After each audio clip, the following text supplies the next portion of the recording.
살아계신 하나님, 참 감사합니다.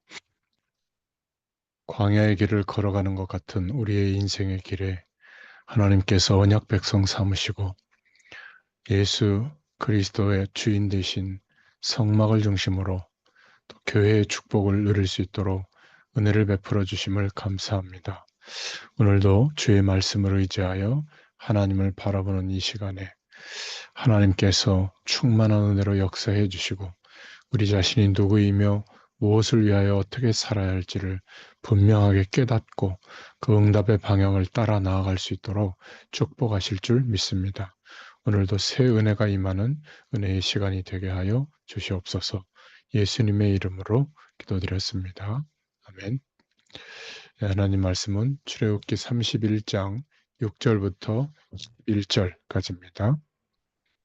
내가 또 단 지파 아히사막의 아들 오홀리압을 세워 그와 함께하게 하며 지혜로운 마음이 있는 모든 자에게 내가 지혜를 주어 그들이 내가 내게 명령한 것을 다 만들게 할지니 곧 회막과 증거계와 그 위에 속죄소와 회막의 모든 기구와 상과 그 기구와 순금 등잔대와 그 모든 기구와 분향단과 번제단과 그 모든 기구와 물두멍과 그 받침과 제사직을 행할 때에 입는 정교하게 짠 의복 곧 제사장 아론의 성의와 그의 아들들의 옷과 관유와 성소의 향기로운 향이라.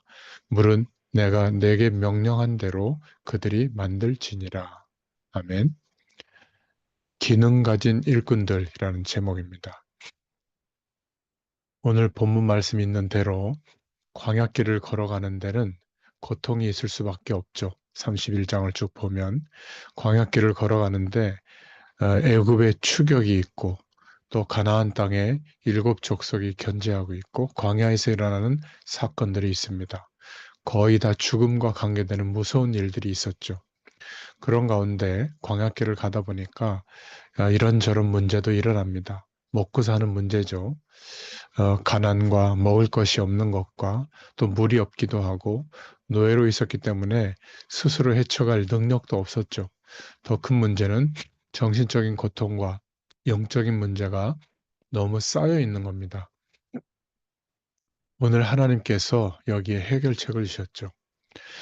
결론적으로 이스라엘 민족들은 어떻게 되었습니까? 이스라엘 민족들은 전부 다 이기고 가나안 땅을 정복했습니다. 우리가 가지고 있는 어려운 문제는 희망을 가져라, 용기를 내라, 그것 가지고는 해결되지 않습니다. 오히려 완전한 절망이 올 때 모세는 어떻게 결단 내렸죠? 더 이상 악화될 수가 없다. 나는 더 이상 물러설 자리가 없다. 결단을 내린 것이죠. 나는 하나님의 명령을 따라가겠다. 만약에 가다가 광야에서 죽는 한이 있더라도 하나님의 말씀을 따라가겠다. 이런 결단을 내린 겁니다. 이런 배경을 두고 오늘 첫 번째로 하나님께서는 출애굽의 언약, 출애굽기 3장 18절에 피제사의 언약을 주셨죠. 굳게 붙잡으라고 하는 겁니다. 이스라엘 민족을 데리고 나가서 양의 피제사를 드려라. 모든 인간의 재앙을 없애는 언약의 십자가 피제사를 드리라는 거죠. 인간의 문제는 스스로 절대 해결할 수가 없습니다. 그것을 해결할 수 있는 피제사를 드려라. 이것을 체험해라. 그러면 내가 능한 손을 들어 애굽을 치겠다. 모세가 깨닫게 된 겁니다. 모세가 바로왕 앞에서 하나님께서 내 백성을 내어보내서 언약의 피제사를 드리라고 한다. 왕이 무슨 피제사를 드리냐 알아듣지 못하는 거죠. 정치로 과학으로는 이해가 안 되는 말이죠. 모세는 피 언약을 체험하기 시작했습니다. 하나님이 그토록 약속하신 구원의 언약을 체험하기 시작했죠. 10가지 우상을 꺾는 재앙이 내릴 때 바로 왕과 모세의 대화의 키가 저와 여러분은 전혀 가치가 없이 생각하는 피제사 이야기입니다. 피제사를 드리라고 한다. 바로 왕이 잘못했다. 그러면서 제사를 드려라. 장정들만 나가라. 애들은 여기 둬라. 또 장정들만 갔다 오라. 바로 왕이 또 다음 하는 말이 그러면 애들도 데리고 가라. 다만 양과 소는 두고 가라. 피제사 드릴 제물은 두고 가라는 거죠. 애굽의 모든 장자를 다 칠 때 뜻도 모르면서 가라. 피 제사를 드리러 가라. 아이들도 데리러 가고 양과 소 다 데리고 가라. 모아놨던 황금 다 가져가라. 재산 있으면 가져가고 기름도 가져가라. 그리고 마지막 한 말이 있습니다. 다시는 돌아오지 마라. 질렀다는 말이죠. 그래 놓고 이 바로 왕은 또 따라 나옵니다. 여러분, 흑암 세력은 여러분을 포기하지 않죠. 저와 여러분에게 영적인 문제가 왔다. 하나님의 모든 축복을 체험할 기회가 온 겁니다. 이 체험을 하라는 거죠. 자꾸 바보스럽게 피제사, 예수 그리스도의 언약 말고 다른 것을 붙잡습니다. 기독교인도 그렇죠. 엉뚱한 것을 붙잡습니다.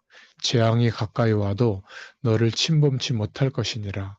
십자가의 언약, 그리스도의 언약을 진짜 붙잡으면 모든 흑암 세력은 끝나게 될 줄로 믿습니다. 두 번째로 그 뒤에 오는 증거가 있습니다.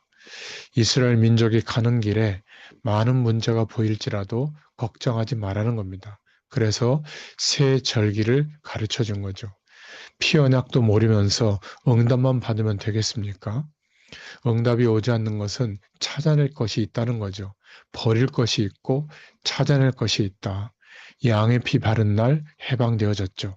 그 나라 이스라엘 민족은 애굽을 넘어왔습니다. 6월절의 축복. 하나님의 언약 그리스도로 말미암아 완전히 해방되어졌죠. 이 언약을 붙잡고 광야길을 가는데 죽는 줄 알았는데 50일 만에 곡식을 거두었다. 하나님의 인도를 말하죠. 오순절. 죽는 줄 알았는데 곡식이 남아서 창고에 들였다. 미래까지도 인도하신다. 수장절. 이것을 증거로 붙잡게 했습니다. 그리고 언약궤를 주시고 언약궤 안에 하나님의 말씀과 아론의 쌍난 지팡이와 만나 담은 항아리가 들어있었죠. 확실한 하나님의 언약을 붙잡아라. 이상한 것 다 버리고 언약 붙잡으라는 것이죠. 그리고 세 번째로 성막을 만들어라. 성막 중심으로 살아가라. 영적인 힘을 얻으라는 겁니다. 구원의 언약, 하나님의 능력을 붙잡고 영적인 힘을 얻으라는 거죠. 하나님의 사람들의 특징은 영적인 힘을 얻었습니다. 광야길 가는 길에 세상 사람들이 알지 못하는 영적인 힘이 있으면 살리게 됩니다. 그렇죠? 어, 오늘 본문은 세밀한 그 성막 안에 모든 것을 단장해라. 기능 가진 일꾼들을 하나님이 세워서 성전을 아무렇게나 하지 말고 인테리어를 명령한 거죠. 말하자면. 교회 와보면 너무 기도가 나오고 너무 좋다. 이 말은 신앙생활을 제대로 한 겁니다. 그 중에 부살렐이라는 사람이 나왔죠. 이 사람은 그것을 하는 총 감독하는 사람이었죠. 오홀리압, 기둥을 세우는 조각가입니다. 홀의 손자죠. 모세가 기도할 때 아론과 홀, 한쪽 기둥, 거기에 손자입니다. 3절에 이렇게 말했죠. 여호와께서 하나님의 신에 충만하게 만들겠다. 영적인 힘을 공급시키겠다는 겁니다. 저와 여러분이 하나님 주시는 힘을 얻어야 됩니다. 세상 것이 틀렸다는 말이 아니라 많은 것이 있지만 혼란도 있습니다. 그래서 우리가 무엇을 가지고 있어야 되느냐? 출애굽기 3장 18절에 피 언약을 굳게 붙잡고 그리스도의 언약을 붙잡고 재앙을 이겨라. 열심히 살아가야 되지만 이 증거를 붙잡고 영적인 힘을 얻어라. 그 말이죠. 오늘 이 축복을 꼭 회복할 수 있기를 바랍니다. 결론입니다. 더 중요한 것이 우리는 언약하신 그 현장, 언약하신 방향, 가나안 땅으로 가야 합니다. 하나님의 절대적 계획을 본 사람, 하나님은 누구에게 역사하십니까? 하나님의 절대적 계획을 가진 그 한 명에게, 그 사람들에게 하나님은 역사하십니다. 왜 성막 중심이어야 하죠? 그 축복을 찾아내라는 겁니다. 모세가 어디에 있었느냐, 요셉이 어디에 있느냐에 따라서 하나님은 언약 백성에게 역사하신 겁니다. 하나님의 절대적 계획을 가진 사람에게 하나님은 역사하십니다. 우리는 하나님이 정말로 필요로 하는 언약을 잡으면 실패될 수가 없죠. 아무리 큰 문제가 와도 이겨낼 수가 있습니다. 가나안 땅, 메시아가 오실 땅, 세계복음화의 언약을 잡은 것이죠. 이 사람들은 광야를 능히 통과했습니다. 문제가 와도 응답받았죠. 이 결론을 아는 자는 흔들리지 않습니다. 우리가 진짜 복음을 붙잡고 세계 복음화의 언약 잡은 사람은 흔들리지 않도록 하나님이 역사해 주실 줄로 믿습니다. 이 언약 속에 하나님이 주신 달란트와 기능을 가지고 성전을 중심으로 하나님의 영원한 약속과 그 방향을 중심으로 우리가 인도받을 때 성령의 충만함으로 역사하시겠다. 영적인 힘을 얻고 인도받으시기를 축원합니다. 기도하겠습니다. 주님 감사합니다. 오늘 말씀하신 그대로 우리를 축복해 주시고 성막을 중심으로 영원한 언약을 붙잡고 주님을 바라볼 때마다 영적인 힘을 허락하시고 광야의 길에 넉넉히 승리하게 되도록 역사하여 주시옵소서. 예수님의 이름으로 감사하며 기도드렸습니다. 아멘. 네, 계속 기도합니다.